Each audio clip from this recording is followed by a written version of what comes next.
Superb Revision on Elimu TV.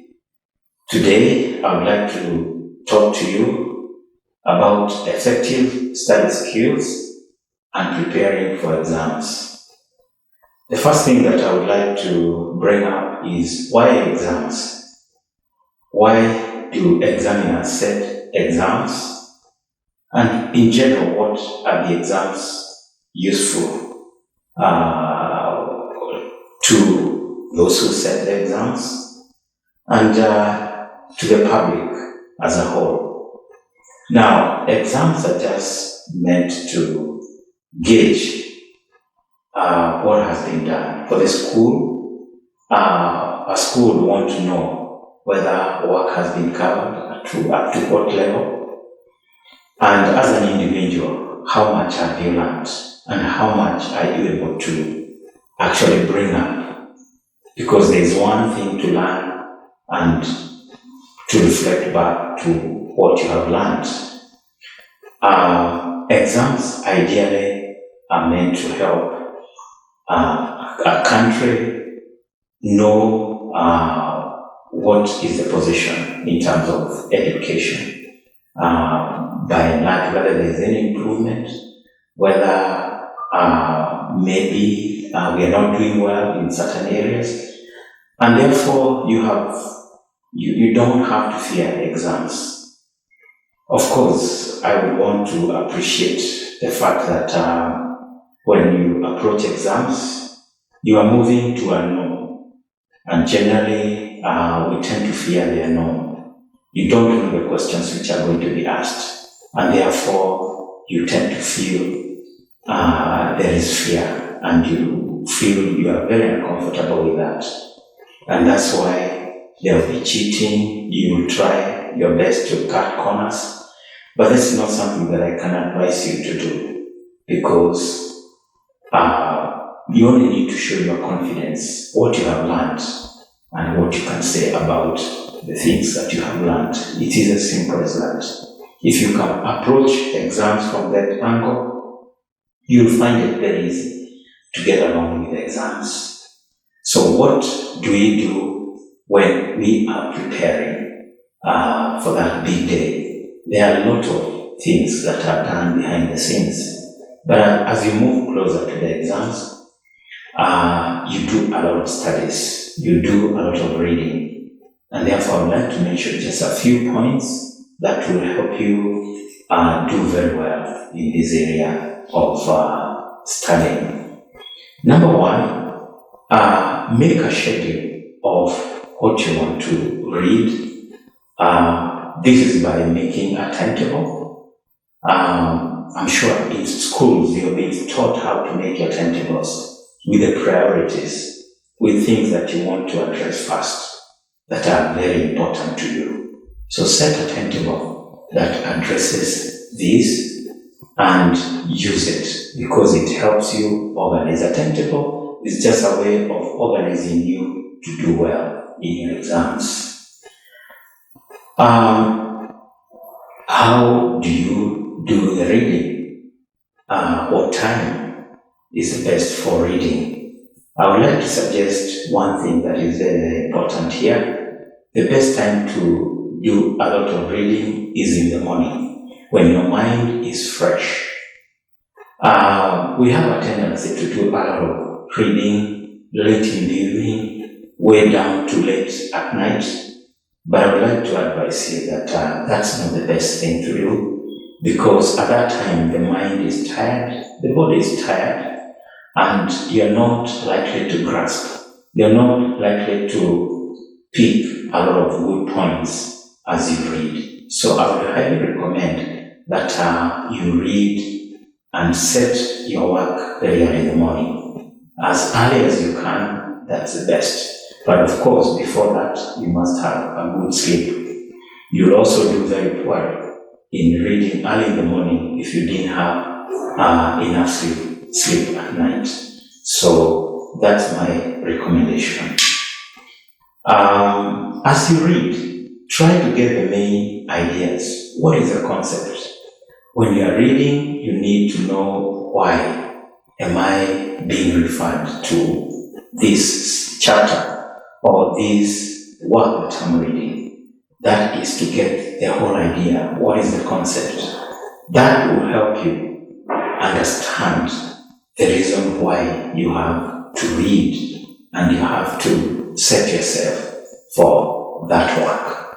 Because behind the scenes, when you have a question like about rivers in a country, you're being asked to name the largest river. Why would you be needing to know this in maybe a topic like geography?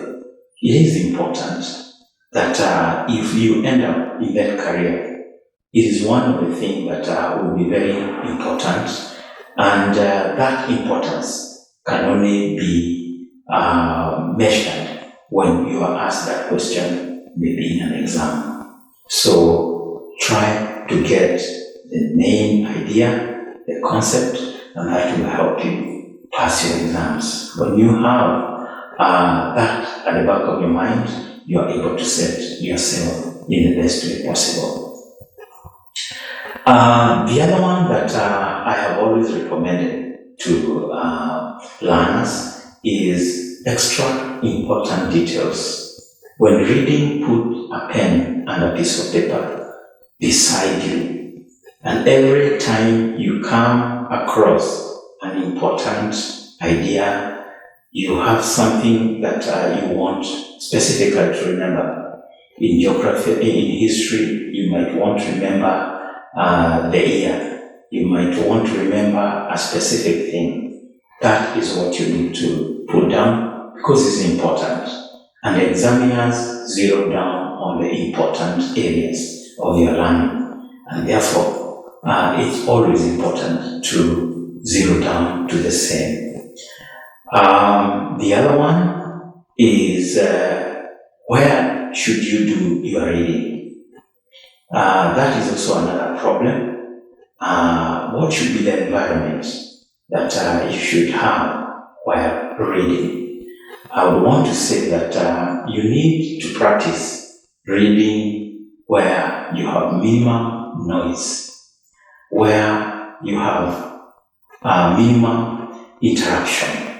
That helps you pick a lot of points and ideas from what you're reading. But if you have a habit of reading in a crowded place, I'm not saying totally that it's not good, but at times when you want to maximize on what you are reading, you need a very quiet place. But of course, I know sometimes we want to catch up with a few points that you want to utilize that time in a manner that is not wasteful. Maybe you are traveling and you can catch up with 1 or 2 points. That is indeed very much encouraged. But on the whole, it should not be the practice that every time you want to read something that is very good and in preparation for your exam, you should be reading in crowded places, in places where there is a lot of noise, because you will not maximize on the time that you have. So select your time well and choose a place where it's not noisy. There is a habit that I've seen a lot in colleges, in schools, even at home, where we are doing our reading, where we have earphones in our ears. I want to tell you, with all due respect, that is not the best way of reading, because you only get literal from what you are reading, and if it is not the kind of music that will enhance your learning, you will find that actually it's not the best for you. Yes, reading widely, you will learn that there's a background music at times that is recommended for reading, very conducive. When you go to YouTube, you go to internet, you'll find a recommendation that there are background music that you can use. That is okay. It's meant to make you relax as you do that. It's a music that is designed for that. But when you are listening to something that is distracting, is attracting you more towards the music rather than the reading, then that is not very good for you, because here the point is to maximize with the time that you have. So I would highly recommend that if you want to maximize in what you are doing, you should choose an environment that is very free of noise.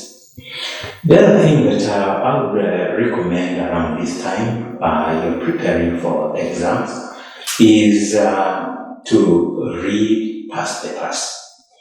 Past papers do help you view the way the exam will be, the way questions are, what kind of questions are asked. These past papers also help you learn a few of the rules that you have to follow when doing that particular paper. The timing, what is the timing? How many questions are supposed to be answered in section A? How many questions are supposed to be answered in question B? So that when you do the actual paper, it will not just come as a surprise, or you don't know exactly what to be done. You need to have done several past papers, and even time yourself. Put a clock. If it stays 2.5 hours, just set your clock to that time and see how you fare in that paper. If it is 1.5, set the time and put a clock that helps you just have that environment that is similar to the exam that you're going to do in the final analysis. So looking at past papers is also very, very important as you prepare for your exams. That's why schools will also set exams that mock you up to just compare how you would have done if you are doing the real exam. So it is very, very important to look at past papers. Now, when the day of the exam comes, I would like to recommend a few things that are very, very important. Number one, arrive early before the exam. If you are doing your exam in a hall, just be there long before the exam. Do not get your exam venues when you are late, because you will come running. You'll go there running, and you'll be tired. Your mind will be upset in one way or the other, and you will feel that you're not comfortable with starting the exams almost immediately. So arrive in good time. Get yourself to relax and feel easy. Don't just be anxious and then wait for the time to be called in to do the exams. When I was a teacher, I found that times students would come running, and by the time they enter the exam hall, they find they have even forgotten one or two things that are very, very, very important. So prepare yourself with also the items that are required. The logbook, there are a lot of things that at times in a specific exam you will be required to have. You need to know what you are required to have and get that ready for the exam. The other thing that is important during the day of the exam and inside the hall that you're going to do the exam is to start with the easy questions first. It is recommended that when you look at, after reading the instructions of the what you're required to do in that exam, then go through all the questions, or roughly just look at the important lines that are through the paper that you're looking at. And once you look at that, you'll be able to make it. It will be very easy for you to understand. This question is easier for me. Let me start with this one. This one is difficult. Let it come later. This is very, very important in planning, because The whole idea is to start doing your questions, the first one, that are the easier ones first, because you want to use your energies best when it is at the beginning. Because as you move towards the end, your minds get tired, and it becomes a little bit difficult to concentrate on the exam. And therefore, if you're doing the easy questions towards the end, the ability to score highly in those questions will be minimized. So start with the easy questions first. Now, the other thing that in exams we find not doing is to read instructions. Instructions are very, very important because they're the ground rules. This is what you're supposed to do. If the paper says you're going to have only 1 hour and a half or 2 hours, you need to know that that is exactly the time. In most of the exam halls, you will have a clock which will help you synchronize your time with maybe what you have as a clock, or you have next to you as a way of knowing the time. So once you know that that is what is required, you will stick to that. No more time will be given beyond that. The other area that needs to be understood as ground rules is you're not supposed to communicate with the other students while you're doing exams. There's quite a number of do's and don'ts which you need to know, and all this you need to have prepared for in good time. On the paper that you're doing, you need to know how many questions you're supposed to answer in maybe question section 1, section A or B. You will adhere to that, because at times you find you're told to answer 5 questions. And some students tend to think, some learners will tend to think that you'll get more marks by answering a few more questions. It is not the case. So stick to the ground rules, and this will help you actually do very well in your exam. The last point that I would like to bring up is leave always enough time to go through the questions that you have answered, to be able to correct glaring mistakes that you may be having. This could be in form of not putting the question number. At times you may just forget and say you go straight away in answering the question, and that will help you address this issue by putting the numbers in good time. You will not leave the examiner to guess which question you are answering. So it is very, very important to have time to go through the questions, because that helps you look at questions and glaring mistakes that you will have made. So these are the points that I would like you to think about, address, and as the time comes close to your exam, make sure you have noted these points. Until next time, thank you very much. Keep it motivated.